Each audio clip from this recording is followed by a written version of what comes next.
Hello, troopers. Our guest today, Jimmy Palmiotti. Jimmy is a well-known inker and writer who's worked on too many titles really to mention. But among the artists he's inked are Doug Monkey and Paul Galassi, who are probably two of the more challenging pencilers you could ever ask to ink. And Jimmy did a brilliant job. He also formed Event Comics with Joe Quesada. He's been active in the comic field continuously since entering in 1991. He's the creator of Painkiller Jane, which was a successful TV show and will probably be a movie now. And he has his own podcast. And we're delighted to welcome Jimmy. And the first question I have to ask is we ask this for everybody, is how did you break into comics? All right. Well, I don't have the podcast anymore. Thank God. I got my life back. We're burdened with it now. I used to do it, and then I was like, oh, wait a minute, I have to be at this one place every week at the same exact time.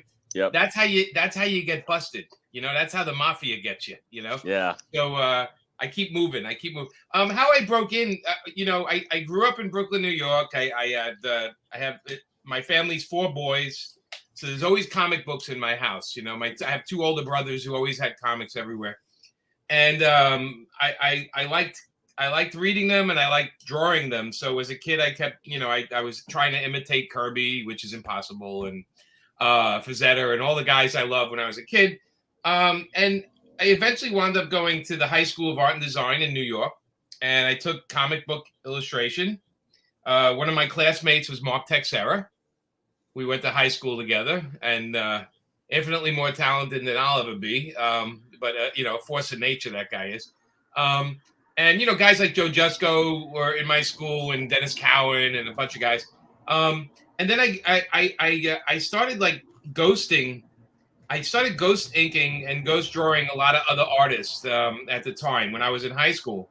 I worked for guys like Chick Stone, and I worked with Armando Gil, Dave Simons, a whole bunch of guys. And I had the epiphany in 12th grade that I was already poor, and I was not going to get any richer if I do comics. So I went into advertising after that, and then worked in 10 years in advertising. And towards the end of that, I started getting back into comics again. And it wasn't until 91 actually that Mark Texera was inking Ghost Rider and penciling and inking Punisher every month. And Mike, you were doing Punisher at the time up there. And he needed help. So I would go up to the Marvel Studios and would help Tex do backgrounds and ink some figures. And while I was up there, the editors would have these, like, they'd walk around looking at the bullpen and saying, hey, does anybody have time to ink these 4 pages overnight? We need to get this book out. And I became the guy that was always in the bullpen, stopping in after hours, grabbing gigs. And one of the guys that recognized how ambitious I was Don Daly. You remember Don Daly, Mike? Well. Yeah, and Don started giving me Punisher pages and Nam pages, and any book that was running late, the guys at Marvel would be like, hey, you want to ink this thing? It's 48 pages of Dennis Cowan. It's called Nightcat. Nobody's going to buy it. I'm like, yeah, give it to me. So I started just taking whatever work I could get. And but I was an okay anchor, but I was what editors were looking for, meaning if they said it was due Thursday, I came in Wednesday with it, and I became a guy that was like, they literally did not have to worry about me hitting a deadline.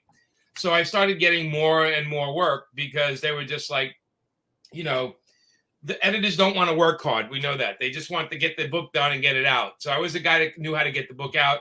I think it was my background in advertising that helped me understand deadlines. And then, and eventually I started picking up some good books and, doing some Punisher and inking a whole bunch of stuff. I think I've inked over 1,000 comics at Marvel.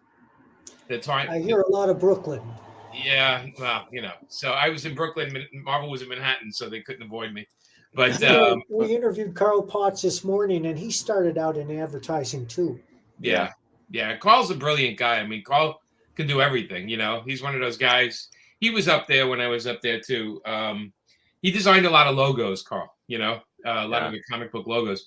But so I started getting more work, and then at one point I was in San Diego. I went to San Diego to see if I could pick up work from other companies, and I had a very successful San Diego. And I also met this guy Joe Quesada while I was there, and realized he lived not too far from me, and he was in Queens.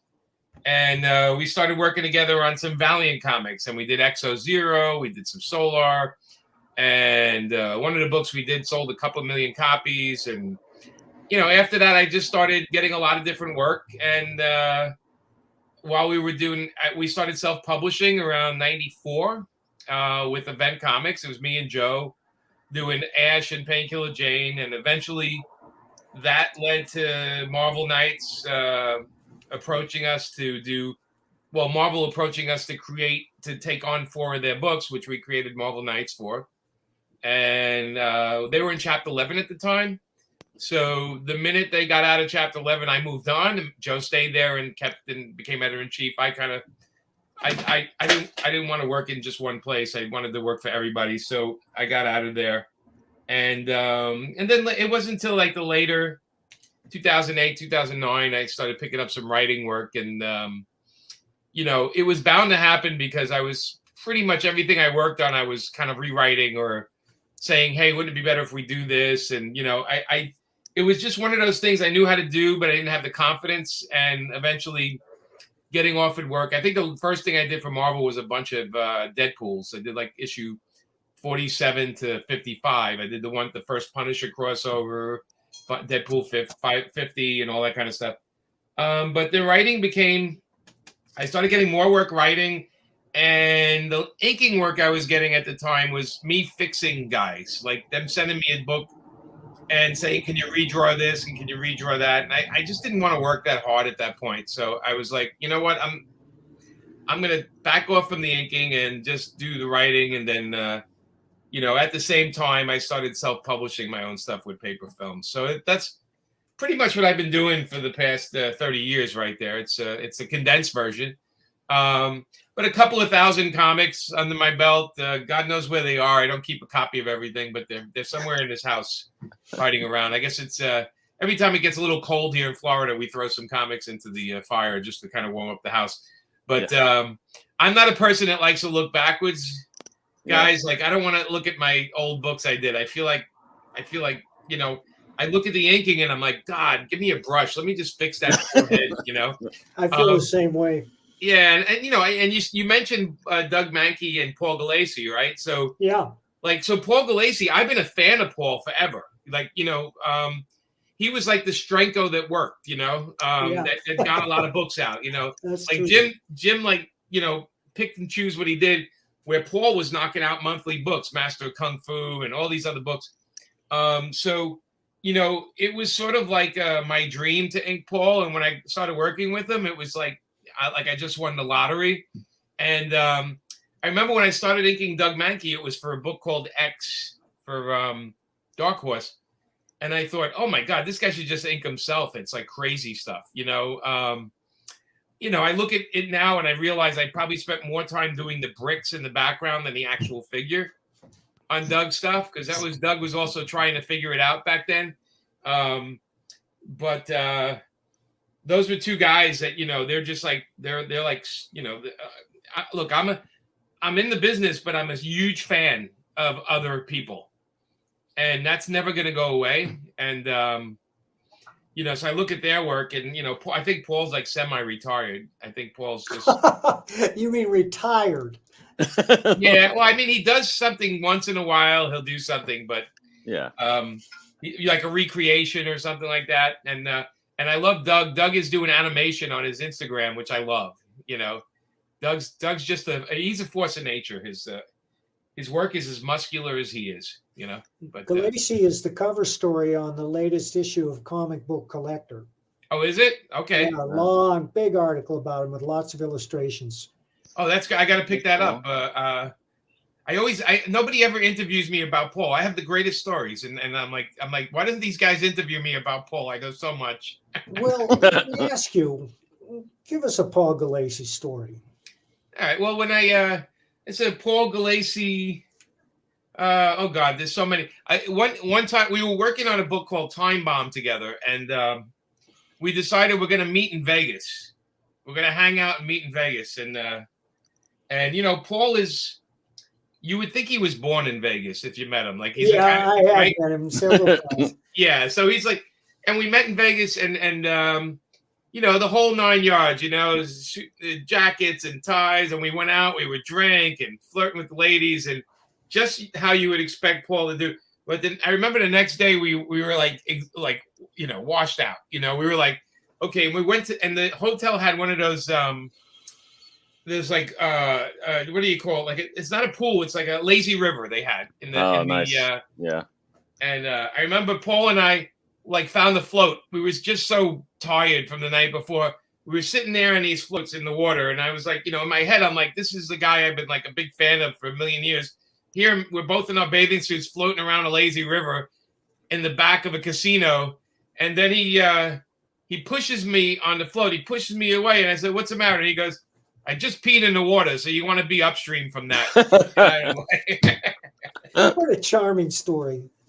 Yeah, like I said, I have a million of them, but you know, Paul's been such a sweetheart, and but he definitely is like a 1950s film character, you know, fast talking film character. Oh yeah, he's always on.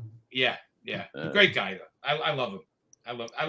I miss seeing him. I used to see him at the shows a lot, but COVID kind of put a cap on all that for a couple of years. Are you going to be at MegaCon in May? I probably will stop by. I'm not a guest, but you know, we Amanda and I stop by because we see friends while they're in town. I'm not too far. I'm in the Tampa area, and it's just a ride over. I'll be there. Oh, okay, cool. I mean, the last time I saw you recently, but the time before that was in the Tampa Con when you were in Florida. Yeah. But I just saw you. I'm trying to think of the con because I did a couple last year. I might have been in the casino in Connecticut. Did you do that one?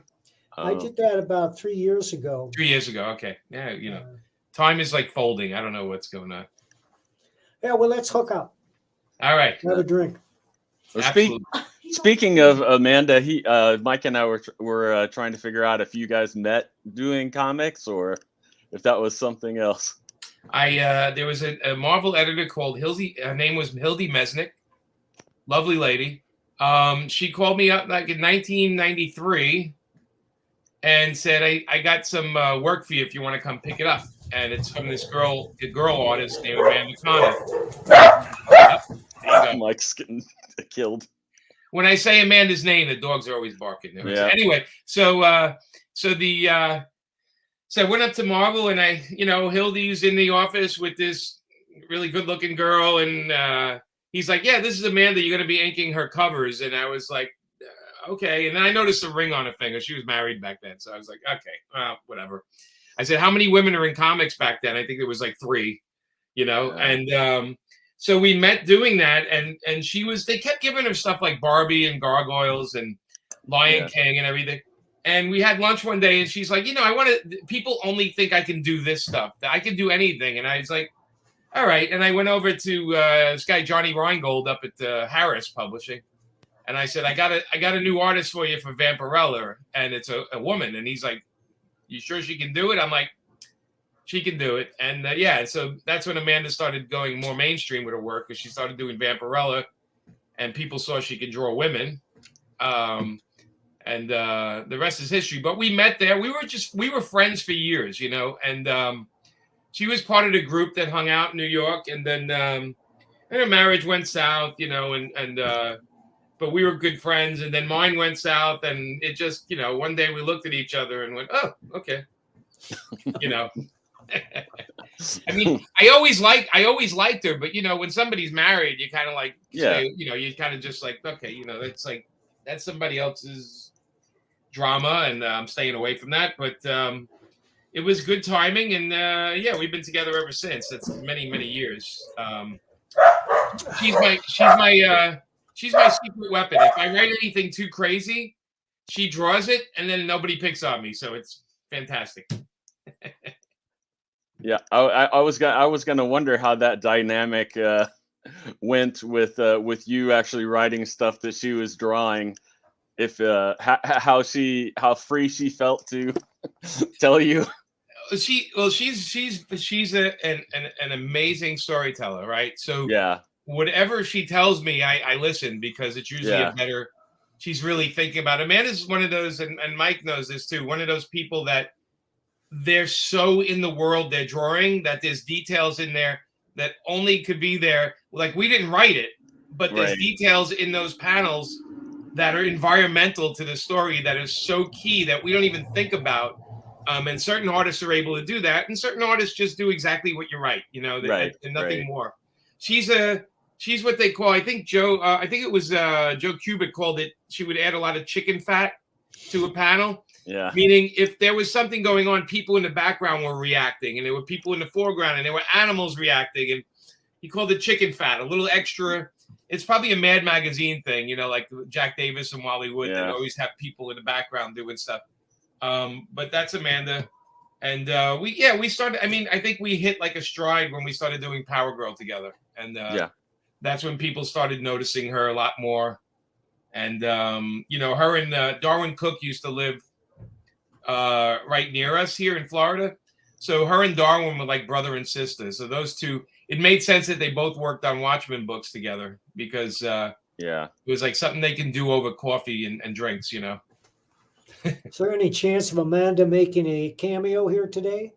She's not here. She's at the. That's why I said today she might not see it, because she's at the doctor's office. So I don't know what time she's getting out. If she magically appears in the background, then we'll pull her in. You never know what it does. You could be there an hour. You could be there 4 hours. You know, you don't know. You know, it's just that's like doctors. That's what they do. Yeah. So Jimmy, you've written comics and you've written screenplays. Yeah. Have you ever thought about doing a novel? I was offered a Harley Quinn novel from DC Comics, and then 2 weeks later they told me that they offered it to someone else, even though I accepted it. They offered it to someone else and they're doing it, so I no longer have the job. So that was my one offer of doing it, trying to write a book. Yeah, that was kind of, you thought when you say yes and you start and you're gonna work on a job, you got it, but nope, I didn't get it. And so I haven't had many people ask me. I've done some short story stuff, but it's not a thing. It's Mike, it would be one of those things I would worry about while I'm doing it. You know what I mean? I'd have to get like a really good editor that would tell me, you know, hey, that's not working, dude, or that's not how you'd set up. And again, it's not that I can't, not the story or anything. It's the formatting that I have to learn. Right. Because it's the idea, like, the dialogue is written differently in a novel, you know, and even going from comic writing to screenplays, I actually went and took night classes in screenwriting, because I was like, okay, I know what I want to write, but I have to format it a little differently. And the one difference between the script and the screenplay is we take out a lot of the direction in the screenplay, because that's for the director to do. So in scripts, you say, give me a bird's eye view of this house. It's dark at night. You put that in the script, everyone gets angry. They're like, that's not your job. Yep. And that's why you realize in a script, as one page in a script is 1 minute, right? So an average script is 90 pages plus, right, to match that. Where comics, it could be, you have pages that are like, sometimes it's a fight, you can fit 4 or 5 pages on one page, or you have a heavy dialogue page, you need 2 pages to cover all the dialogue you have going on. So there's no set format, except that if you're Alan Moore, you want to write 4 paragraphs of what an orchestra is doing in the background of a panel, or you can do like Marvel style, which is you write 2 paragraphs of what happens in the issue and you let the artist break it down. I personally, and I don't know about you guys, I like to write the dialogue because I want the artist to get the expression of what the person is saying correct. I want to match it up.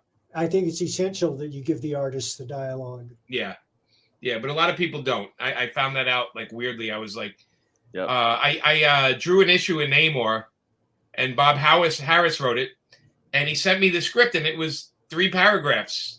And I was like, what is this? And he goes, well, that's what happens in the issue. And I'm like, well, what's going on? He goes, well, just draw that, and then I'll match the dialogue. And I'm like, but what are they saying? And he's like, well, it's that Namor doesn't want to listen to this person. And I'm like, but at what point does he not listen? Right. And to me, I found it so hard to grab, because I was like, and I realized that some people love that freedom. Some artists love that. I didn't love it. I wanted to know the time of day. You know, I almost want to create a blue line comic page that has 2 clocks on it. It says AM and PM in the corner.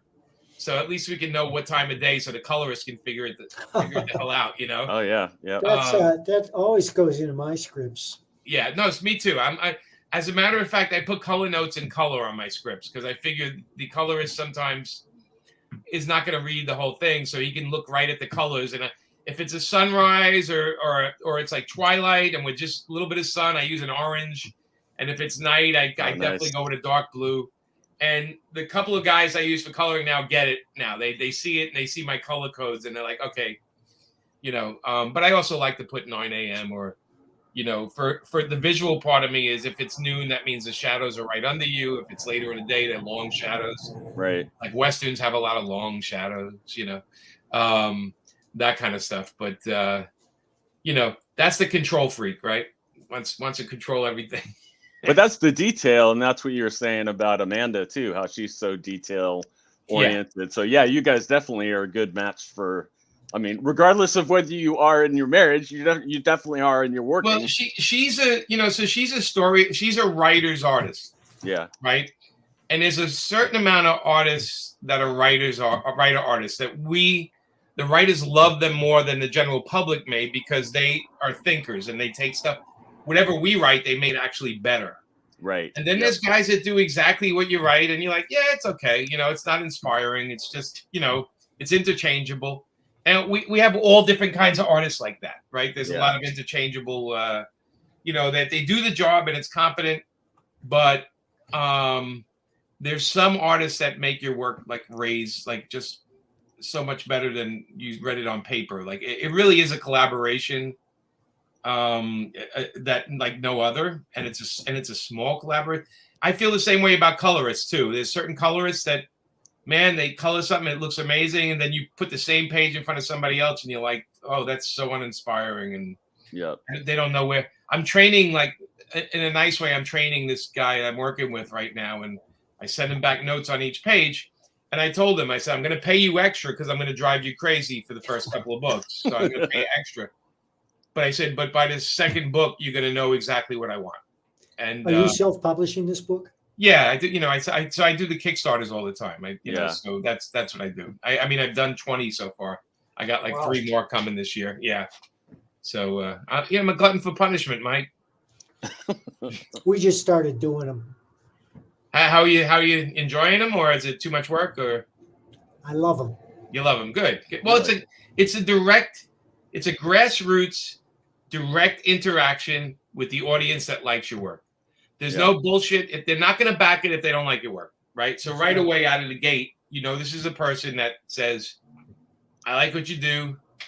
Just sign. Where do I sign up? And so I've done 20 of them. And I know, like, the minute I do them, I know the first 200-300 people that back it, because it's the same people every time.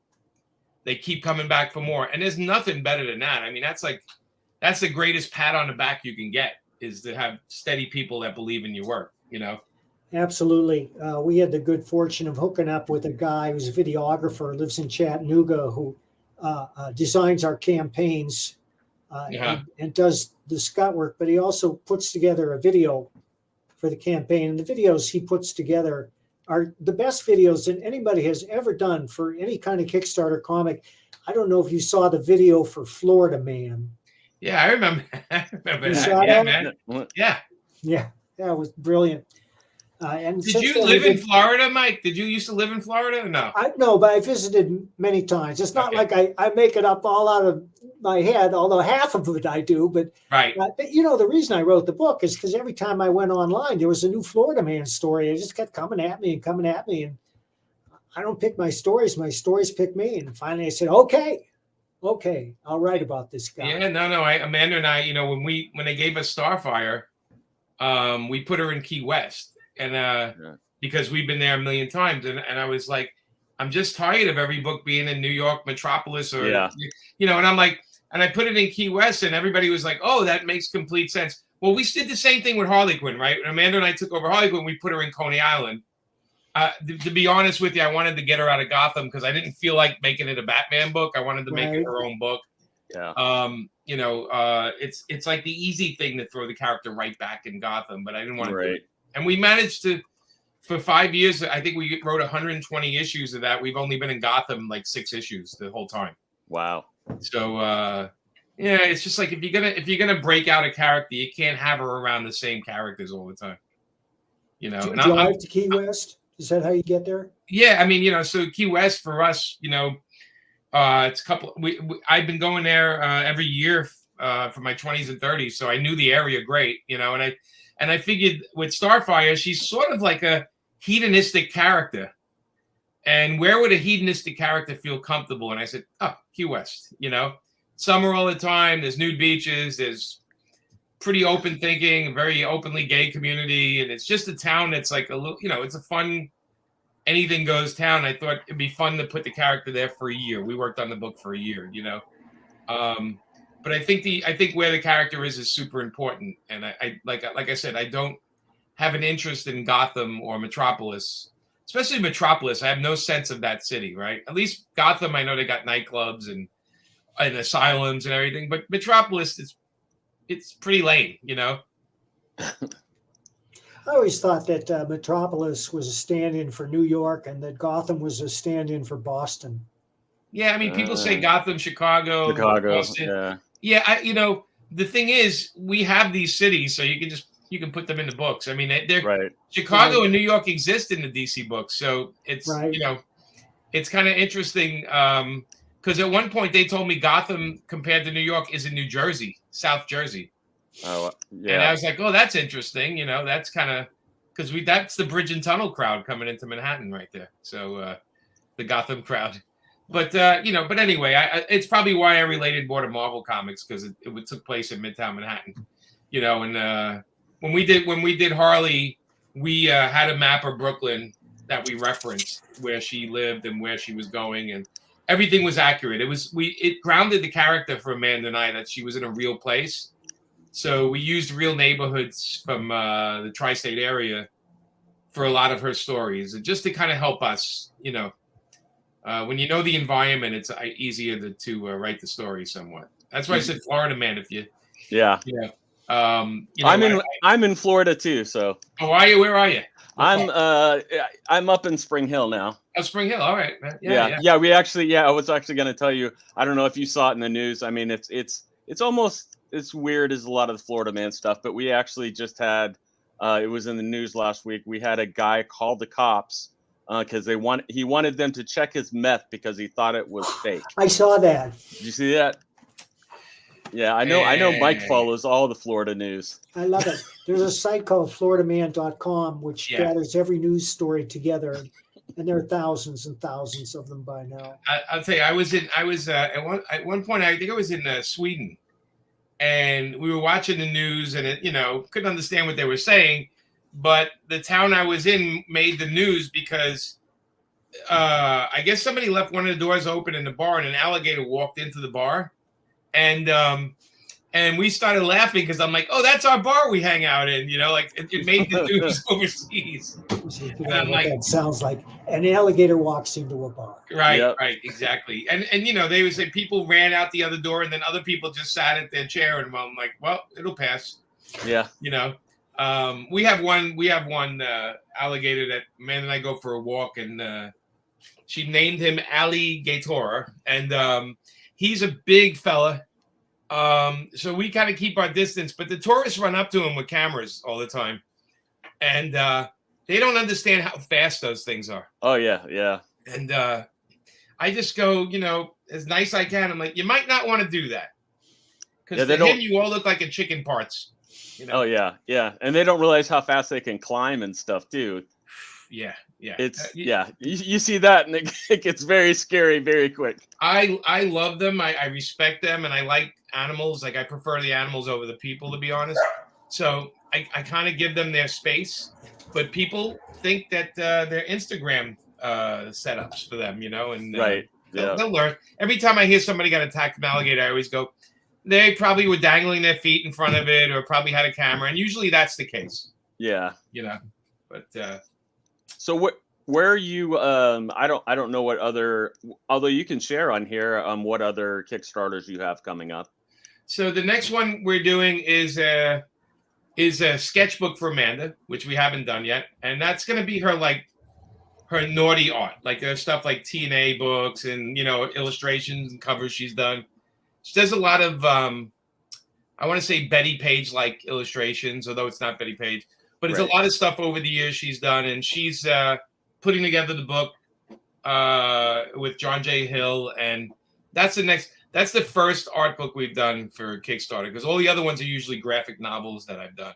So this one's an art book. She wanted to do it, and we think it'll do pretty well. She has an audience, so I'm sure it will. Yeah, and we're having a fun time putting it together, and we'll create some levels, some sketch levels and some stuff like that. But that's probably the next one. We have we're heading out to we got a show in Brussels in a couple of weeks, so we're going to go overseas and say hi to those people over there.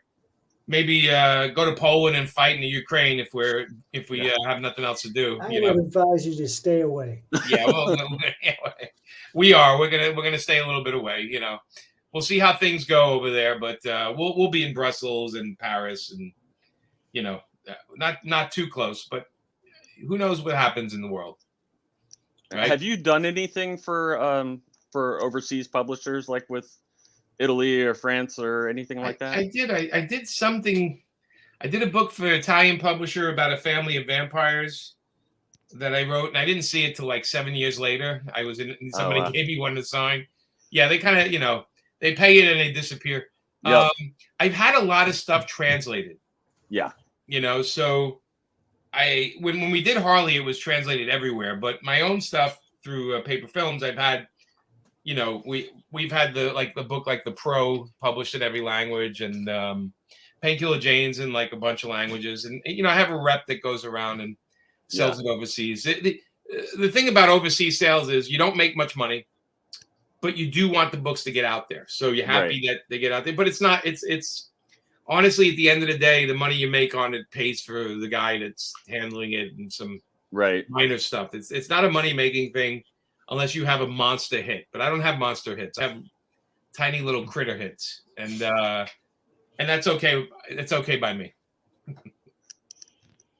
Yeah, it's still. I mean, I like a lot of the stuff that. I mean, I like a lot of different styles, but yeah, especially like in Italy and France, there's a lot of really good comics and stuff, and fans that really, they really love it. And then the fans know American comics pretty well. Yeah, and they treat us like with a ton of respect. When we go over there, we're treated a lot better than the cons here treat us, because it's a noticeable difference. Like, you do a con here and they have the green room and it has like bottles of water and a melted half water, half ice garbage bin.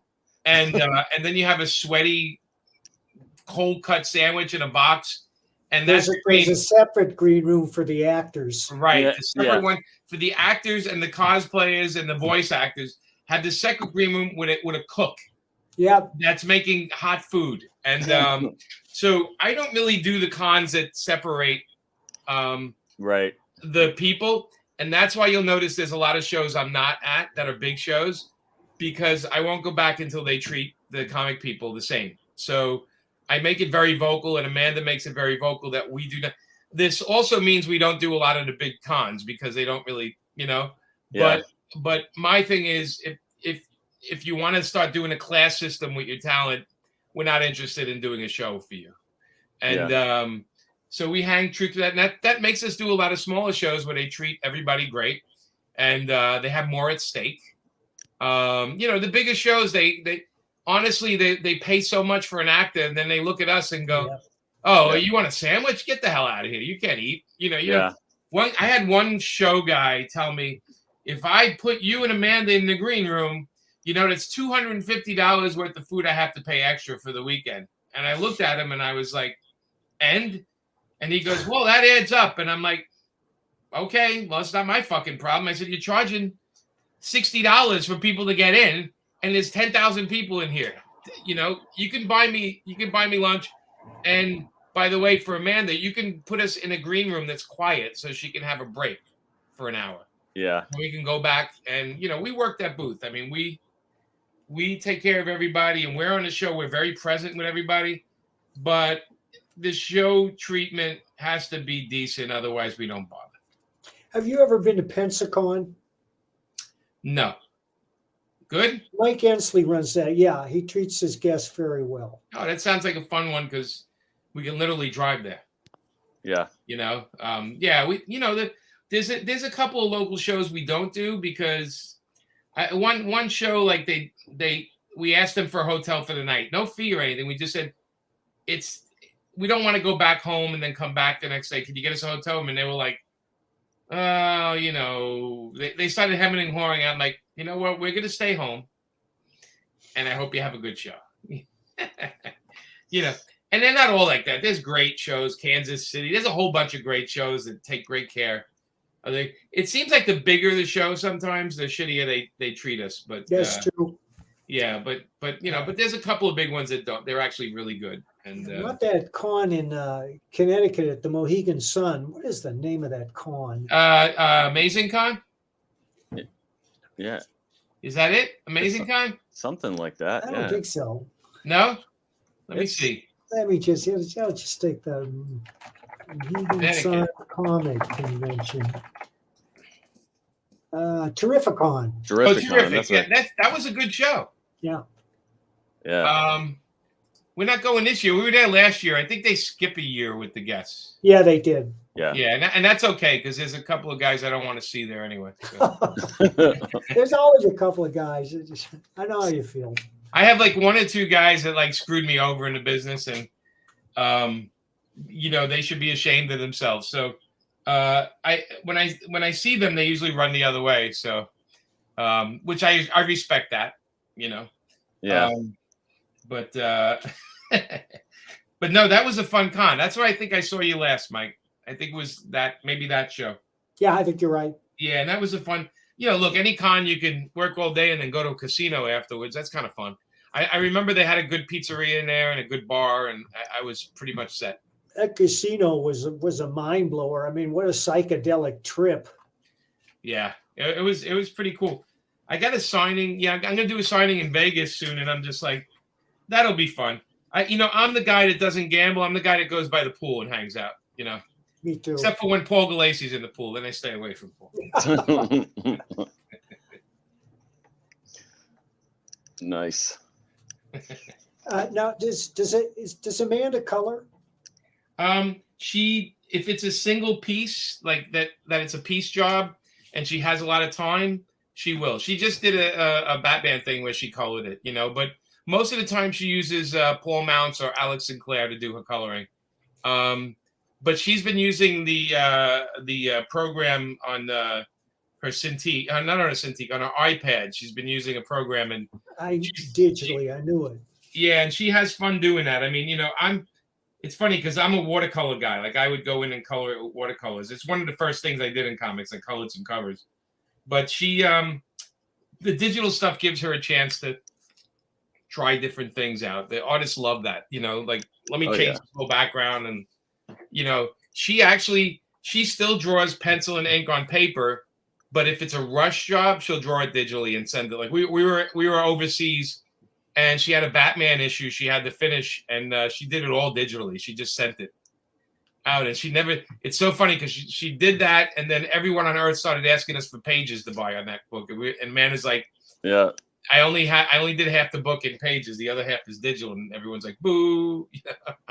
I was gonna say that's a good thing for the fact that she likes to do that is good for Kickstarter and stuff to have those pages available. I have because Amanda and I don't have like the time to go sell the art a lot, right? So we have a lot of her artwork. We sell pieces here and there, or we'll have some crazy person say, "Hey, that cover she did, I'll give you this crazy amount," and we're like, "Here you go,"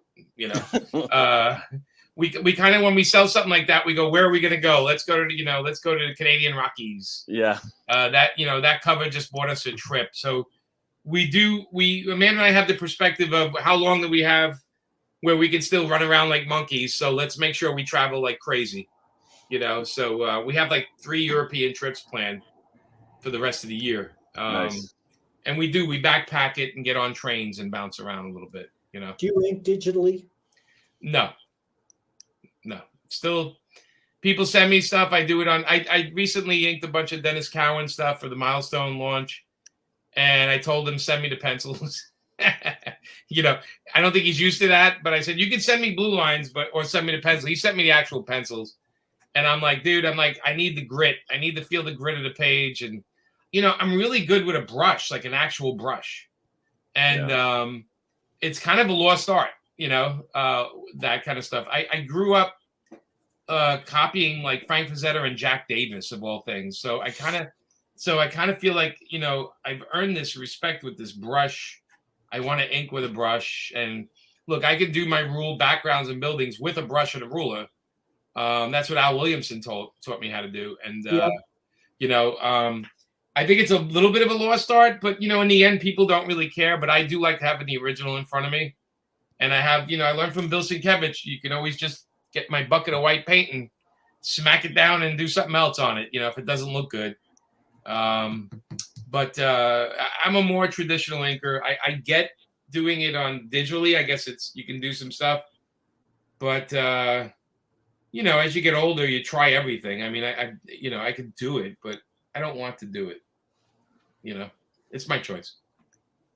Yeah, I think there's only like 1 or 2 letterers that still letterer actually like on a page, or probably Rick Parker.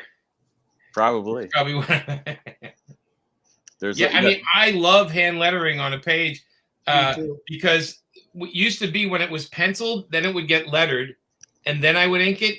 And all those word balloons make less inking for me, you know, because they covered up some backgrounds with buildings. I was like, oh, thank God it has a word balloon. That's true. That's true. You know? Yeah. So Steve Rude still hand letters everything. Yeah. Well, Steve is his own enigma, right? Steve is, you know, Steve does things wrapped inside an enigma. I tell you, I got to tell you, like as an art collector, like I have some Steve stuff, originals and stuff. I know you have plenty, Mike. But like he's so good. I don't think people realize how good he is. Like I honestly feel he's so good. It's almost like the comic community forgot how good he is, you know? Yeah. Sometimes. That's Steve Rude right now on the phone. Yeah, yeah. I heard what Jimmy said. Yeah. Oh, okay, Steve. It is Steve Rude. We're all in trouble now. Uh-oh. The dude. He's pretty amazing. I love his painted work. Yep. You know? Well, he works nonstop. Oh, I know that. I mean, I get his mailer, and I get his, you know, you can buy some of his sketchbooks, and he has a couple of auctions going on right now on eBay all the time. No, he's amazing. I mean, he's very picky about what he likes. He's very much, I remember I gave him a copy of the Pro, and then he gave it back later that day. Which I was not insulted. I told him beforehand. I said, you might find some of this a little adult, Steve, you know. But I've always liked his work, and I don't know him like you guys do, but very respectful. I love his. I think he's brilliant. I think he's like the 1950s, the best of the 1950s art, smashed with like some Fleischer kind of animations and stuff, and he's like this real. So talented. I do love his painting more than anything. I love when he goes full on painting. Yep. You know, I don't even know what he does right now. He does random stuff every once in a while. I see him, you know. Well, he's finishing up this magnum opus, which is based on Nexus, called Thune World, which he wrote himself about 15 years ago. He decided I didn't know how to write, and that from then on he would write all his own material. And he's published quite a bit of stuff. Let me see if I can show you this one thing here. Do I have it? You know, who's a fan of your work, Mike? Like a huge fan? My younger brother, Pete. Oh, we're Facebook friends. Oh, you are? Yeah, he loves your work. He's, you know, he had all your next everything he did. There you go. That Steve wrote it. Yeah. Is that the one that he rewrote? Yeah. So you guys created the character together, though, right? Or, yes. Now they both are allowed to do what they want with it. Oh, so They're both pursuing separate Nexus projects. So you write some new Nexus then, Mike? Is that what you do? Yeah, the latest thing we had come out was illustrated by Kelsey Shannon. Oh, Kelsey's great. Yeah, he's terrific, and he's working on 2 more issues, and we're going to kickstart that later in the year. It's going to be a 60-page graphic novel that I wrote. The first issue was published. I'd be happy to send it to you if you're interested. Oh no, I'll buy it. I'll buy it. I'll pick. My office is in a comic store, so I can order things. You can't buy it. Why not? Because it was only available as an add-on for a Kickstarter. Well, if are you gonna have it available on the new Kickstarter? Possibly, yeah. I think if we can get enough copies of it. Yeah, look, you can create a tier that only has 20 copies. I'll back it. Yeah. So do you guys still get along, or are you just doing your own things, or? Well, not currently. Okay. He's, like I said, I mean, you guys have a lot of history and everything. He's very you guys are completely different people. So yeah. I will say that. And that's what creative people do sometimes. Sometimes it's just too much creativity. It goes boom, I also have 2 Nexus graphic novels that Dark Horse will publish next year. One was illustrated by Richard Bonk, and Kelsey's doing the second one. Oh, okay. And this is different from the massive graphic novel that Kelsey's working on right now. Oh, okay. I have a Nexus page. Garcia Lopez. That's page. rare. Wow. We're trying to get the rights to reprint that, to do that as an add-on. Mike Mignola did an issue too, and we'd love to reprint those and do those as add-ons to this Kelsey Shannon epic. I have the page with the big party going on. It's a splash page, and the girls on the swing, and everything's going on. I have that page. Right. Does he live in Florida? I don't think so. I don't know where Garcia lives. I don't know. I thought California, but maybe I'm wrong. I don't know. There's a lot of old timers here in Florida. Yeah. Does Jose Delbo live in Florida? Do you know? He does. He lives down in Miami. He's the sweetest guy, Jose. I know. I've met him. He sure launched something when he started the NFT craze. Oh, he used to be one of Amanda's teachers at the Cubit School, Jose. Oh, wow. And so every time we see him, they go off and they talk for an hour because he's so proud of her, and they talk about horses because Jose knows how to draw horses. Horses. And, he's really good at his horses. But yeah, his thing with the NFT definitely shook up DC. That's for sure. DC had to kind of jump and start claiming everything, and it didn't matter. Jose he made his money already, and good for him. In his 80s, he deserves a bucket of money, as I like to say. Are you guys familiar with a fantasy writer named Brandon Sanderson? No, that doesn't sound. He had 3 unpublished novels, and 2 weeks ago, he launched them as a Kickstarter, and so far he's raised $25 million. He's wow.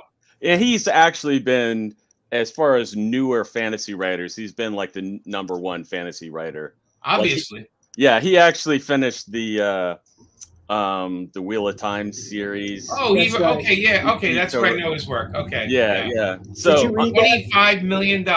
Yeah. Yeah, it's the highest amount ever raised on a Kickstarter. Fantastic. Jeff, did you read? Have you read Brandon's books? No, I've read some of them. Yeah.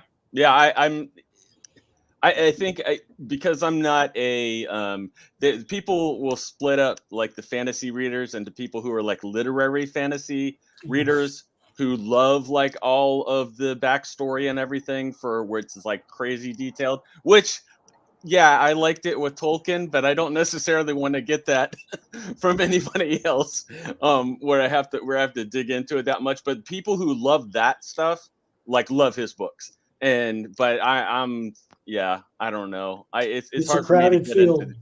Yeah, anything that's that dense. I mean, it's great because that's what he's really good at is world building. So yeah, I mean, look, 25 million. He doesn't have to write any more books. Oh yeah, he can go build his own Wheel of Time and go jump in it. Yeah, maybe a swimming pool, like a big stopwatch or something. I don't know. Yeah, but yeah, that's great. I mean, look, we're nickel and dime people compared to those guys. If you have fanfare like Keanu Reeves with the Berserker one, you know, if you're Keanu, of course you can come in there and make $1 million. I'm happy with the money I make on it. I'm not taking over the world, but I got to be honest with you. It helps me not have to work for Marvel and DC, and that's a blessing. Because, you know, although I like the people up there and everything, in the end, it's like, you know, you work there 30 years and one afternoon, it's like, oh, who are you? You know, so it's like, you know, that kind of, the job security there is like jumping out of a plane without a parachute, you know? Sure. So I like being self-dependent, and if a job comes my way and it's interesting, I like being able to say yes or no to it, you know?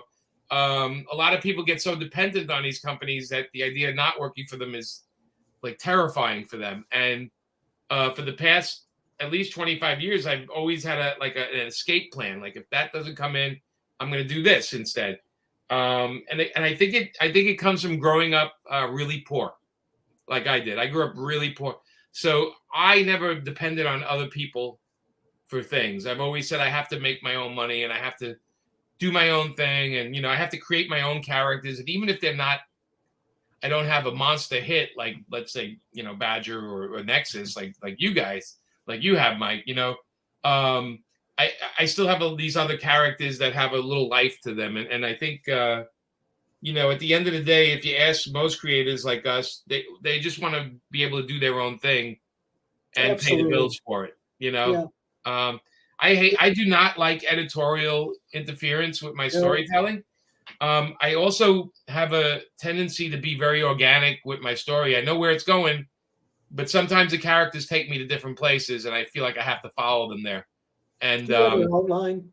I do like a simple outline, though. I don't do like not diehard outline. I know where the story is going to end. I do have like I wrote with Justin. We wrote like 70 issues of Jonah Hex that had endings every issue, right? And I always said, I know 22 is coming up. Page 22 is coming up. I know I have to wrap it up. So let me see how I'm going to, you know, get to this. But I think what we do, it becomes instinctual after a while that we know this is the time to wrap it up. A thing I like to visit, and with a lot of times when I'm writing, is I like to look at the first page I wrote after doing a long series. And I like to take the last page and reflect on the first page to see where the trip went. And I've been doing that, and I just wrote 10 issues of Red Sonja, and I literally took the dialogue from the first page of the series and worked it into the last page of the series. You know, who will notice that? Probably no one will notice it, but for me, it's a little bit of closure. You know, and I don't know if you have this when you're writing something, and it's the last issue, and you know you're not going to come back to it. You kind of like it tears at you a little bit because you spend so much time in that world with these characters. Is Amanda illustrating that? No, that was Moritat.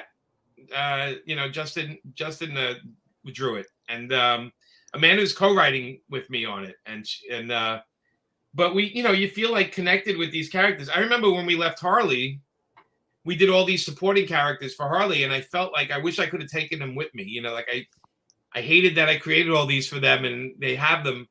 And then you notice, like 6 months later, the next cruise, like completely ignore all the characters you created. And you're like, okay, that's comic books right there. That's the heartbreak of comics. Yeah. And then people will come back years later. Yeah. Look, I'm not worried about it. I get it. Because sometimes I come on a book and they tell me, you got to start it new. You got to ignore everything before. And I get it. I'm like, all right, I get it. That's what they want, you know. Depends on what went before. I mean, usually when they tell you that, it's because they want to kick the book up a notch. Yeah, and that was the case with Harley. They wanted us to kind of come at it from a different perspective, a different angle. And then Amanda redesigned the costume, and we kind of, you know, Amanda and I talked, and we said, you know, do we really want to write a book where she's in an abusive relationship? And we're like, no, we don't want to do that. So we just kind of had her leave the Joker and do her own thing. And as Amanda just walked in. Yeah. Amanda, we're doing an interview here. Oh, yeah? You want to say hi real quick? Come say hi. Mike Baron. And Jeff. It's Mike and There Jeff. he is. Hey. Hi, Amanda. Hey. How's it going? Going good? Good. Delighted to see you. Florida Man. That's the book he does. He does it. Oh, yeah. That's So awesome. how do you guys feel when you go to a con and every other cosplayer is Harley Quinn? It's kind of awesome. It's definitely impressive. I mean, they come up with their own costumes, versions of it, which is I've seen thousands of Harley Quinns. I've always tempted to take the bullhorn of the PA and say, "Will all Harley Quinns and Deadpools please report to the front lobby?"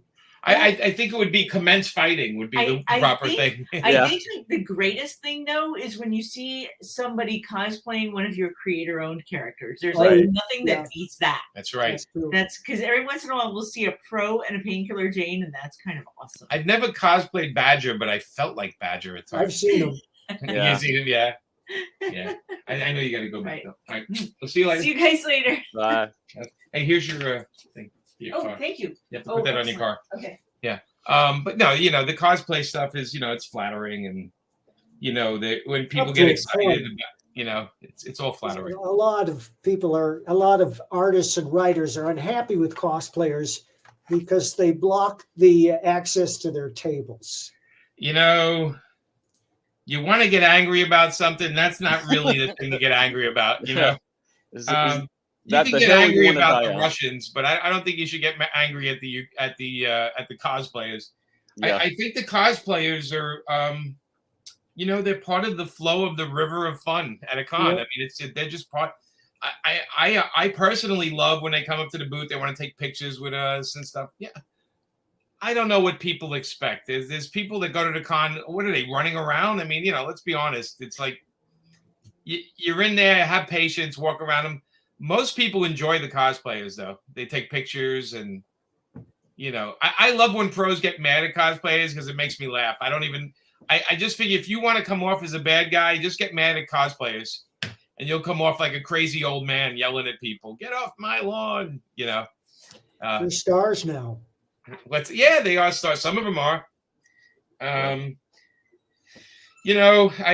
love some of the costumes. I think when they hand make their costumes, I'm quite impressed. I gotta say, The one thing that always puzzles me are these full bodysuit furry outfits where they're a bear or something, and they can't really see where they're going, and it's hotter than hell on the convention floor to begin with. Oh yeah. Yeah, I guess maybe they're naked inside. Maybe that's it. There's kind of like a hole on the bottom with a fan or something. Yeah, a little draft that comes up between the legs or something. Who knows? I try not to think about it too much, Mike. Let's not overthink this. No, that's not. I like the guys. I'm sure Jimmy's probably seen them doing cons around here, because there's some people that there's this one guy who does like a big Warhammer outfit. It's like the Warhammer armor, and he's like. Yeah, I mean, but it's huge, and he's huge. I mean, he's almost like 8 feet tall when he wears it. Wow. I think it's his time to shine, and I dig that. I do like when the cosplayer people actually know who the characters are they're playing. Right. That's refreshing. Yeah. Well, they go, "Who are you?" The Harley ones. "Who are you?" I'm like, nobody. Great costume. Well, if they choose a character that's well known, the better they nail that character, the more impressive it is. I mean, we've all seen people who absolutely nailed Red Sonja or Deadpool. I've seen a lot of Deadpools. Yeah, a lot of Deadpool. I feel if you do Deadpool, it's an invitation to be obnoxious. Yeah,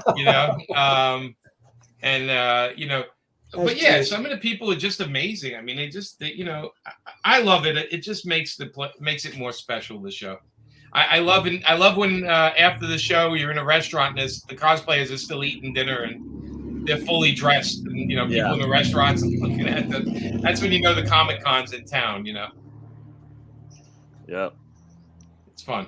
Well, is there anywhere you'd like people to follow you online? Online. Okay, I was going to say. Yeah. You can queue up outside my house because I'm going to pop dinner later. What's your address? Online and follow me over to the restaurant. That's great. No, so I'm on only 2 social medias: Instagram and Twitter. Okay. Right, and then But we do have a site, paperfilms.com, and that has a mailer on it. You can, we only bug you once a month, and we'll say where we're going and what shows we're doing and all that kind of stuff. But that's it. I'm pretty easy to find. Yeah. And that pretty much, that has your Kickstarter info and everything on it too. Has everything on it. If you join the mailer, we make like the week before, we tell you, hey, next Monday the Kickstarter starts at 9 a.m. if you want to, get something quick. It's the age of social media where you do have to kind of talk to people a little bit, and I like it. My Twitter I keep pretty busy on. I keep it respectful. I make fun of dictators once in a while and stuff like that, but talk about comics a lot. I also collect comic book art, right? Yeah. So that's one of my hobbies. So I talk a lot about comic art, and because I love it. I'm sure, Mike, you've gotten gifts over the years of people giving you a page here and a page there, right? Yep. He's nodding. Oh yeah.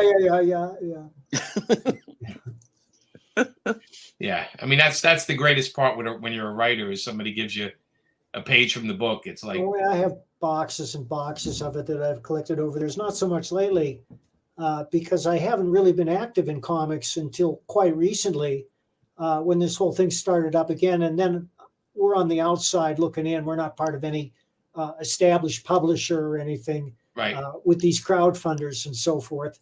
I do work for Richard Meyer. I do work for myself. I do work for a publisher in Austria. Oh, okay. I'm doing work for these independent guys. A guy wants to revive Cobalt Blue. I don't know if you remember Cobalt Blue. Yeah, man. Yeah. So I've written a new script for that, and I'm pretty excited about that because he wanted to give it a cosmic spin like Silver Surfer or Nexus, and it was right up my alley, And, right. And Mike Gustovich is going to illustrate that. Oh, Mike's great. Mike is. I remember Mike had like just the right amount of Neil Adams in his work. He's really good. It's funny because I ran at one of the last shows. I ran into Don McGregor, and I love that book Saber he did with Paul Galassi. Remember that book? That's featured prominently in that comic book reader. I'll send you. Is it okay? Because I have 3 pages of that book. Nice. You mean the Sable book? Yeah, the Saber book. I have 3 pages by Paul where he inked himself. Right, he inked himself on that book. It's beautiful. I got these great pages from that book, and I remember I bought them, and I thought it was so much money at the time. I bought them for $150 each. Right. And I thought it was going to bankrupt me. Yeah, it was a good deal. But back then I bought. That was the same month I was buying Hellboy covers for $200 each. So. It was just a time and place, right? That Yeah. But Paul's stuff on that, and Don, Don, I was talking to him, and he's still got like a million ideas. Don, I talked to him, and he's still like telling me, Jimmy, I got this story about, and I'm like, yeah, people shouldn't be dismissing people. As you get older, you get better at your craft, not worse. Yeah. All right. It's Comic Book Creator is the cover, is the new magazine that features Paul on the cover. All right, I'm gonna pick that up. I like I said, I had another book of Paul's too. They did like 5 years ago. Remember they did this? They did another Paul book. Like I said, he's. Are you close with Paul? Well, we're friends, but only when I haven't seen him in years. Okay. I did a book with him for Valiant. Eternal Warrior? Nobody's ever seen it. It's called The Grackle. Oh, The Grackle. Yeah, I remember The Grackle. Yeah. Yeah, I'd love to work with him again. Yeah, I remember, what was the company that was in Florida? It was that guy. You know what I'm talking about? They came out with a bunch, Scion and yeah. CrossGen. The guy that ran CrossGen, I think he passed away over the years. He called me up one day and he said, I'd like to get a book written by you and drawn by Paul Galassi. So I said, okay, let me talk to Paul. And Paul did some sketches of an idea I had.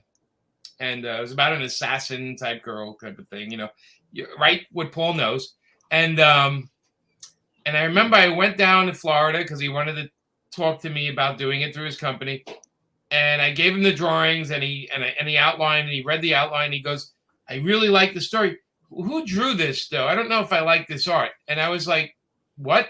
And he goes, "Yeah, who?" And I said, "What do you mean who drew it? You called me and asked me to get Paul Galassi. I got Paul Galassi to do the book." And he's like, "Oh, I don't know if I like this stuff." And I shook his hand. And I said, "Let's agree to disagree." And I got out of there because I was like, "Dude, like, what were you thinking?" And by the way, it was a beautiful drawing, but he was like, I was like, thank God I didn't do that. Yeah. It's weird when somebody says, "Get me that artist," then you get him and he's like, "Yeah, can you get me somebody else?" And like, get out of here. What do you think?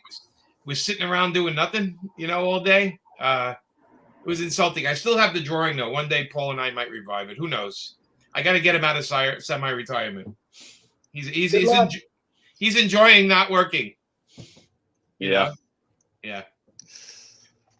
Oh well. Fun. Well, are you still awake, Mike? Barely. Is this past your bedtime, Mike? It's only Way past. It's only 7:30 here in the East Coast. You're in Mountain Time, aren't you? Yeah, he is. So is it 6:30 over there? What the hell? 5:30. 5:30. Grandpa, did you have supper yet? I can't remember. Somebody get him his meds. Oh, it's funny because up through my 40s, I never went to bed before 2 a.m. Right. Yeah. I know there was more story, but I think it just. I know. I think he forgot the rest of the story. That's it? Well, and you're going to say 50s was what, midnight? Was we were having a lot of fun with a lot of help. Right. That's okay. Hey, look, you get up really early, Mike? I do. I get up real early. The dogs get me up. Okay. All right. Well, then it balances out. Sure. You don't watch a lot of TV, Mike? Too much. I watched all these movies last week because they were free. I saw Nightmare Alley, the new one. Yeah. Have you seen it? No. Oh, it's fabulous. Oh, okay. Old Henry, which I loved. The Ray Donovan movie, which I loved. Right. And now I'm watching Joe versus Carol, which is about the Tiger King. It's a dramatization, and it's funnier in hell. It's really Is that on Amazon? I think that's on Peacock. Oh, Peacock. Right. I just saw an ad for that. Did you try Ms. Maisel? Have you tried that? I don't know if I can get that. We have the streaming services. I get Netflix and a bunch of others, but I don't think I get. They don't have Prime. Oh, you don't have Amazon Prime? Okay. All right. How about on Netflix? Did you watch Ozark? Yeah, I wasn't crazy about Ozarks. Jimmy, it just seemed like, let's do something like Breaking Bad, only in the Ozarks. I did like Breaking Bad, though. Yeah, I love Breaking Bad. Breaking Bad is a masterpiece. Yeah, it is. Yeah, we try a lot of different things. We watched that one on Netflix where the girl's faking her way through society. Oh, we're watching that right now. Inventing Anna. It's terrific. Yeah, Inventing Anna. It's pretty good. Yeah, it's pretty good. The girl's terrific in it. Yeah. Then she's from Ozark, right? She's the blonde on Ozark. I didn't know that. Yeah. I can't place her accent. It's like she invented that accent. If you go on YouTube, they have the real girl talking, and it's sort of a cartoonish version of it, but it kind of works that she's a little weird like that, It's a really interesting show, though. I love that kind of stuff. Yeah. I'm just glad it doesn't happen to me. That's all. Did you see Queen's Gambit? Yes. Oh, that was brilliant. That was great. Yeah. Hey, every once in a while they knock it out of the park. It's not every time. And, no. But there's so many channels with so much stuff on them. It's just like there's always something to watch. Well, I think COVID really amplified how important TV was for people. That's true. Because they were home and they either reading, and comic sales went up, and even back issues. My friend's store, back issues are insane right now. Yeah. People are just buying their childhood, trying to buy their childhood. It's a little security blanket, right, Mike? They're buying the security blanket of having all the comics you had when you were a kid. Yep. Very true. Earl, what's on your wall behind you? What is all that? Oh, Those- these are most of them is stuff that I've done. Oh, okay, that's cool. Look at that. It's I mean, or And been look. involved with. Some of the one one character there is Pistol Fist. That's a comic I had out. Pistol. I like that. It's a good name, Pistol Fist. He's a Revolutionary War character. Don't pick on Pistol Yeah. Fist. Yeah. Yeah, yeah. Jeff also adapted Meg. You probably the- saw the movie. The The graphic novel, and frankly, the graphic novel was. Is it better than the movie? Much better. Oh yeah, it's Much based better. on the novel. Oh, it's based on the novel. Was much better than the movie. The movie. Yeah. The movie lost its balls. It kind It of. was silly. It didn't want to go in there and go full on. I have a shark joke though. You want to hear a shark joke? Sure. Okay. So a shark is in the water and he's with his son, the baby shark, and he goes, "Son, today I'm going to teach you how to hunt and eat humans." So the baby shark goes, "All right, what do I do?" And he goes, "All right, let's swim over to the beach." And they both swim over to the beach, and he goes, "You see all those people swimming over there?" And he goes, "Yeah." He goes, "All right, I want you to pick one person that you want to eat, and you swim over to them, you come up in the water, make sure your fin's out of the water, and you circle them 3 times, and then you eat them." And the kid shark goes, "Okay, come on, I gotta ask you a question, Daddy." He goes, "What's that?" "Why do I have to circle them 3 times before I eat them?" And the father goes, "Well, they taste a lot better without shit in them." That's the only shark joke I know, guys. A shark walks into a bar. There you go. That's awesome. You'll laugh later about that one. I will. You'll be staring at the ceiling, going, "Oh, okay, that does make sense. So They where do did I taste hear better. that? Nothing. Where did I They hear do taste better without shit in them. That's true." Well, thank you, Jimmy. All right, Yeah. up your ride's here, Yeah. and there it goes. Okay, yeah, guys. Hey, thank you for having me, and I hope you guys have a great night. And hope I see you both at the show pretty soon. Okay. We all need to get out. Yeah, Yep. well, come on up to MegaCon if you can. We'll just get together for a drink or something. Absolutely. I'm not a I'll guest. come- I'm just I'll come visiting like you. I'll come visit you for sure. All right. All right, guys. Cool. See ya. Okay. Bye.